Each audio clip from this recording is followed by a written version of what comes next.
First time intercourse के पहले क्या क्या चीज जानना जरूरी है?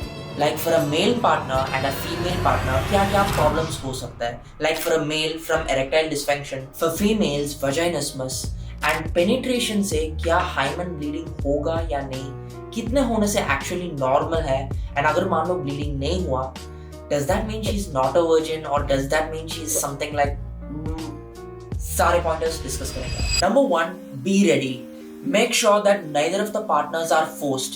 Like if you're a guy, please don't force your female partners. And if you're a girl, make sure you're ready for it. क्योंकि लड़के तो हमेशा रेडी रहते हैं. हे रहा नहीं जाता, तड़प ही ऐसी है ना.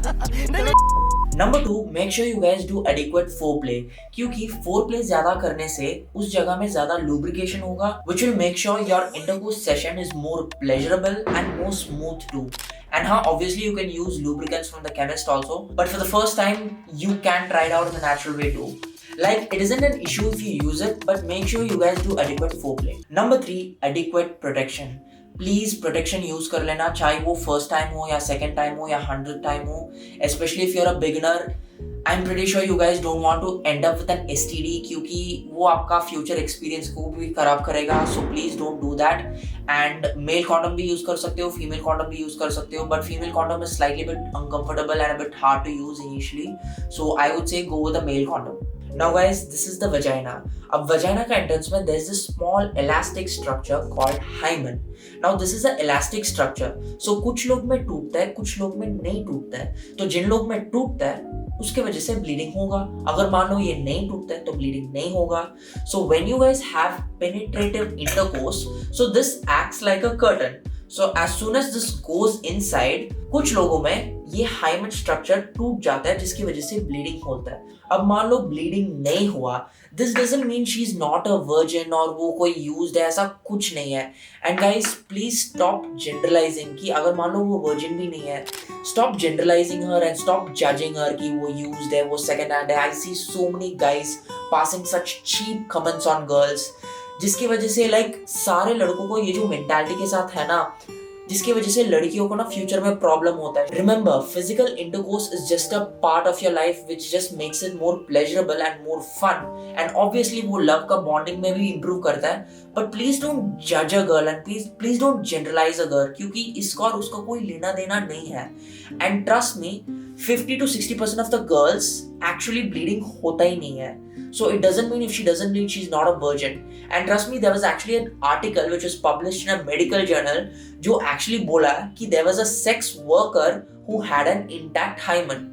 So hymen is not a reliable marker at all. Now girls, अगर मान लो if you're bleeding after the first time of your intercourse, then it's an issue. Please consult your doctor. अगर मान लो आपका first time में bleeding हो रहा है, it's fine. But after that, if you're still bleeding, then it's an issue. Please get it checked. And guys, I see a lot of guys who come with this issue is they have erectile dysfunction before their first time. देखो, so I tell you a small story. So during my college time, we were a group of 5, जिसमें से एक लड़का को erectile dysfunction का problem था. So he was about to have intercourse with his girlfriend, and he was actually crying. Alright, so वो बंदा मेरे से काफी close था. So he told me everything कि exactly क्या क्या हुआ. एंड अगर फर्स्ट टाइम अगर आप इंटरकोर्स कर रहे हो एंड अगर बाई चांस आपका एरेक्शन नहीं हुआ, इट डजंट मीन आपका कोई प्रॉब्लम है.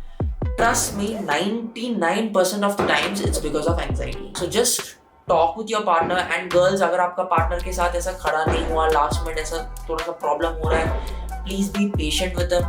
Alright, try to do some more foreplay, and you can give him some oral intercourse or something like that. Make it a bit harder and try to go for that. Alright. And number 2, कभी कभार लड़कियों में ना वो vaginal muscle ज्यादा tight हो जाता है, which is known as vaginismus. So जिसकी वजह से भी the penetration becomes quite hard. So first time शायद नहीं होगा, second third time definitely हो जाएगा. So keep these factors in mind. So having a successful intercourse in the first time has a lot of factors from both males and females.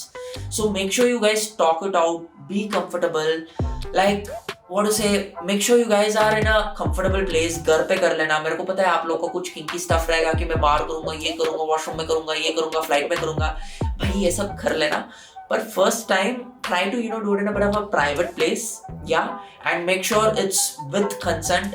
Please guys मैं एक चीज बोलता हूँ कि when you guys consume alcohol, अगर मान लो दोनों intoxicated है, according to the recent laws, if the girl is intoxicated and if the guy has intercourse, she can still file a complaint. So make sure both of you guys are not intoxicated. And मैं बस ये legally के लिए भी नहीं बोल रहा हूँ, ये एक स्पेशल ओकेजन है, तो जब आप लोग इंटॉक्सिकेटेड नहीं हो, it makes the occasion much more memorable and much more what to say, like आप करोगे ना तब पता चलेगा आपको. So keep these factors in mind, don't get too anxious. And one more thing guys, medical store जाके high doses, ज्यादा doses Viagra लेना, पॉप करना, मतलब मेरे को पता है मेरा कॉलेज में एक बंदा ऐसा 2 वायग्रा का गोली खाया, करते करते वो बेहोश हो गया. तो ये सब स्टंट्स मत करना, ठीक है. अगर आपको कोई भी इरेक्टाइल डिस्फंक्शन का इशू है, please consult a doctor. Alright, try to talk it out with your partner and करने के बाद let me know in the comments how it was. अरे बताओ ना, क्या बताऊंगा. बताओ ना, थोड़ा सा बताओ, थोड़ा